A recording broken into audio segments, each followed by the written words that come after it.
For an equipment reference, I am watching all of my movies either on my dedicated 4K Blu-ray player in my bedroom on a 55-inch Samsung 8000 series 4K TV, and in my rec room on the Xbox One S Blu-ray player, watching those on a 65-inch Samsung 8000 series 4K TV.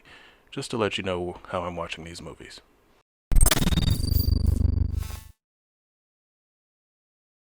What happens when Dominic Toretto stops living his life a quarter mile at a time and decides to become a soldier?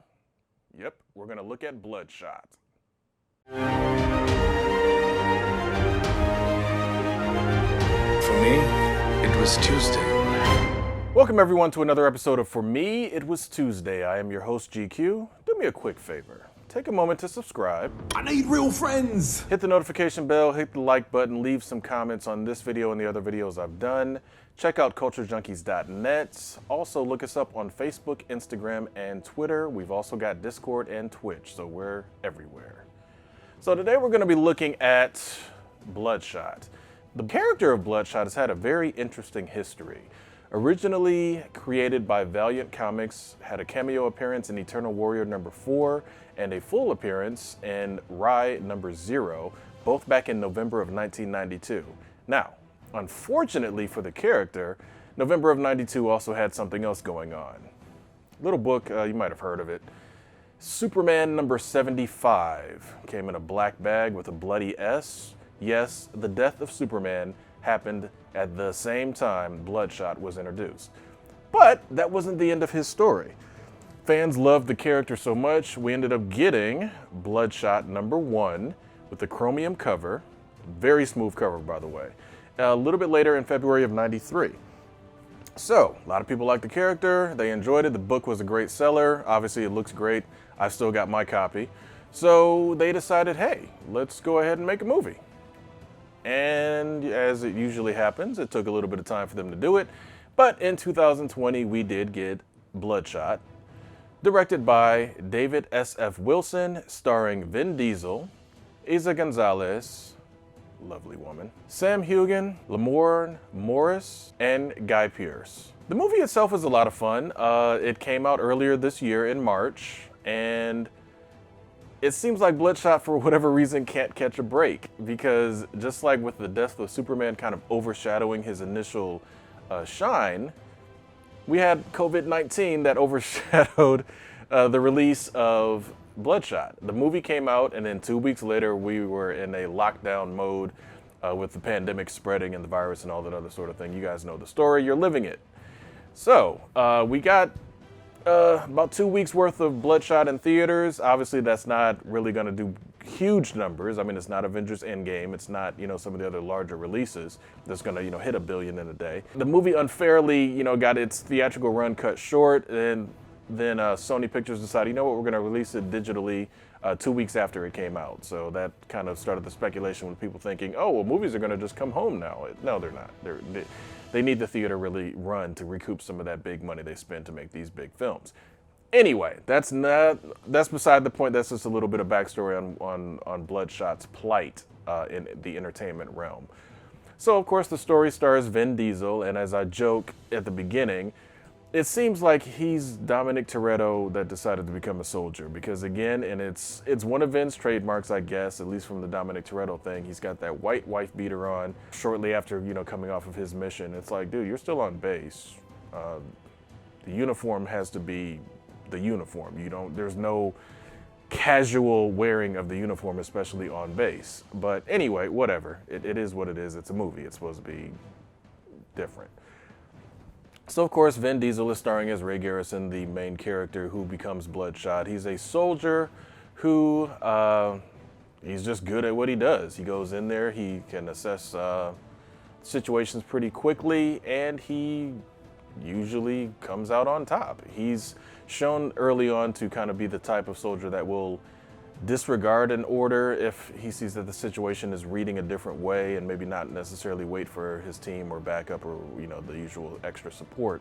But again, that's a movie thing. I mean, you always get the gung-ho guy that has to go in and save the day.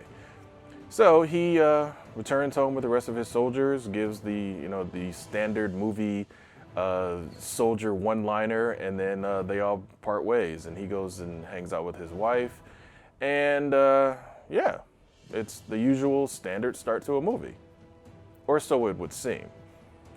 Eventually, after we get to the whole hostage situation, well, I'm sorry, there was a little quick hostage situation, but after that's done, he goes back, has, a little bit of private time with his wife. Some guys break into his room, try to kill him, kidnap his wife, drug him, and this is where we also get introduced to Tony Kebbell's character, who some of you, probably three of you, may remember from Fan Four Stick, as some people like to call it, Fantastic Four, where he played Victor Von Doom.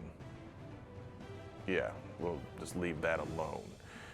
So Tony Kebbell is torturing him and torturing his girl, and it's the usual, dang, that's kind of messed up. He kills his girl in front of him, and, the usual, okay, revenge plot. Okay, let's go with revenge plot.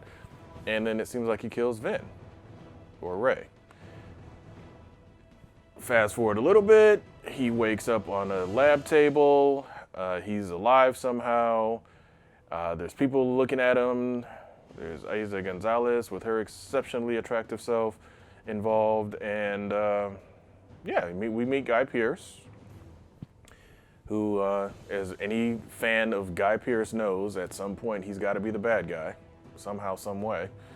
And we find out that he's been resurrected, essentially, for a project called Project Lazarus, and he is now going to be a soldier who, thanks to nanites, because as you know, movie trope 101, nanites can do everything.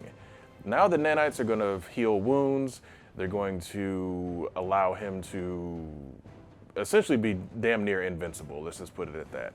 But there's a cost to that. The nanites need energy. They have to be replenished and essentially refueled. And so you need Project Lazarus to do that. Okay, well, that's great and cool. Can I wake up now, essentially, is his response to it. I've got a wife to go see and this and that. And we find out that he's kind of in the middle of something, but he doesn't know it.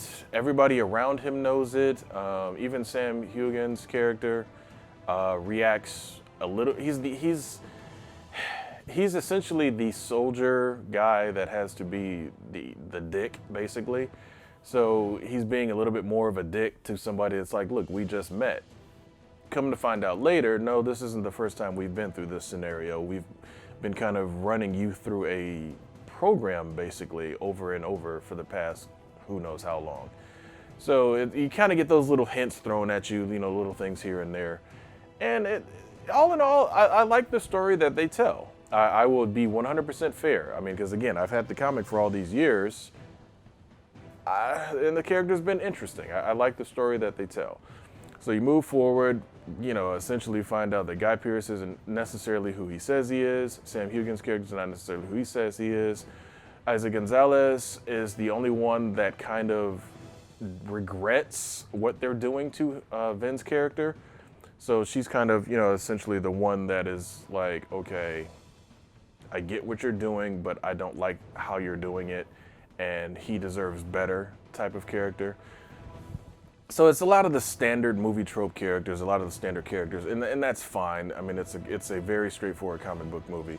The one curveball that they threw in there was Lamorne Morris's Wiggins. Lamorne Morris is hilarious in this movie. Wiggins is an outstanding character in this movie, and if they ever do, and again, I hope they get a chance to flesh out the story a little bit more or continue it, because again, the box office returns aren't necessarily their fault. You can't plan, well, actually you can, but you can plan your response, but you can't plan for a pandemic destroying your theater returns. I mean, essentially, you brought your movie out, and actually, this was, funny enough, this was the last movie I saw in theaters before the whole COVID-19 thing started. So I hope that they get a chance to do more with it, because I would love to see the Wiggins character return. Vin, again, you know what you get with him. He's a very interesting actor. And if you bring Eiza Gonalez back, I'm there day one, because she was a not only attractive woman in the movie, her character is actually pretty cool, and I like the way they had her play her character. So I'd like to see more of all of these characters, actually. I'm not going to spoil the ending. You guys know it's the standard comic book ending. However, the extras on the Blu-ray, there's an alternate ending. And the alternate ending, I'm actually glad they scrapped it, because it wasn't good. It was really cheesy. It was going to be heavily effects laden, and it just wouldn't have worked. There's also deleted scenes on the Blu-ray. There is, of course, a gag reel, some behind-the-scenes featurettes. 4K transfer, as far as that goes, there's some colorful moments. There's some stuff where HDR definitely shines, especially when you're getting into some of the effects. I don't know, just like near the end, HDR has a couple of moments to shine, but you also run into a situation where there's a lot of moments where, like the tunnel, for example, when they're in this tunnel full of flour having a firefight, which anybody that knows anything about flour knows that that's impossible to, well, it's not impossible, you just ain't gonna survive it.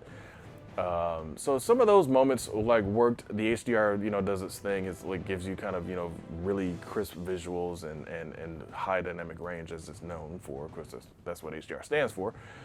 But all in all, Bloodshot is a fun movie. It's kind of if you're interested in the character, definitely check it out. If you are kind of halfway curious, stream it, find it on, whichever streaming service happens to have it. You don't necessarily have to pick it up. There's nothing really engaging with this particular Blu-ray release. Again, I buy physical because I like physical, but if you just want to see the movie and just kind of, hey, okay, cool, I saw it, just stream it. I don't really see any particular reason to buy it. But I'm going to leave you guys with these final words. For many of you out there, when you saw starring Vin Diesel in the advertisement, you kind of partially checked out, and then some of you didn't. Some of you were like, hey, Vin Diesel's always been kind of interesting and fun. So you might have kind of skipped over Bloodshot with the anticipation of Fast 9 that was supposed to come basically a month later originally. Of course, we got a little bit of a virus problem around the world, and plans changed. So when Bloodshot came out and I went to go see it with a couple of friends, I thought, okay, hey, why not? It's going to be another fun popcorn Vin Diesel movie. For many of you out there, it was kind of just, where's Fast 9? But for me, It was Tuesday. I'll see you guys next time.